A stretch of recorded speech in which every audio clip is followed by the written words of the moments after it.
ଜେଜେମା ଆମେ ସରସ୍ୱତୀ ପୂଜା କାହିଁକି ପାଳନ କରୁ? ହଁ ରେ ପୁଅ, ଏହାର ଗୋଟିଏ ପୌରାଣିକ କଥା ଅଛି। ଦିନକର କଥା। ବ୍ରହ୍ମଦେବ ସୃଷ୍ଟି ନିର୍ମାଣ କରୁଥିଲେ। ଆରେ ମୁଁ ସିନା ପୃଥିବୀକୁ ତିଆରି କରିଦେଲି, କିନ୍ତୁ ଏଠି ତ ଧ୍ୱନି ନାହିଁ। କ'ଣ ଆଜ୍ଞା ବ୍ରହ୍ମଦେବ?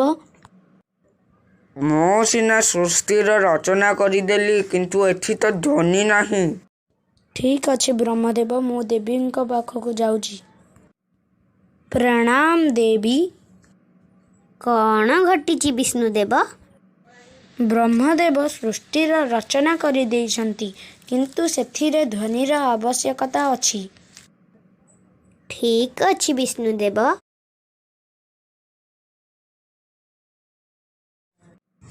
ପ୍ରଣାମ ଦେବୀ।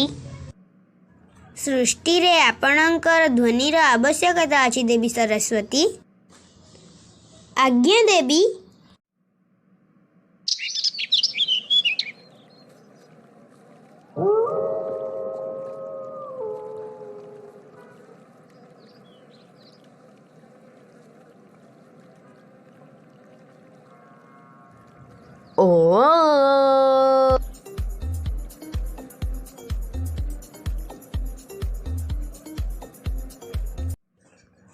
ଏଥିପାଇଁ ମା ସରସ୍ୱତୀଙ୍କୁ ବାଗ୍ଦେବୀ ମଧ୍ୟ କୁହାଯାଏ।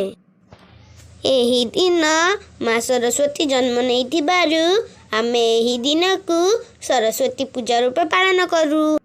ମାନେ ଆଜି ସରସ୍ୱତୀ ମାଙ୍କ ପାଠିରେ? ହଁ ରେ ନାତି ଟୋକା। ହାପି ବର୍ଥଡେ ମା ସରସ୍ୱତୀ।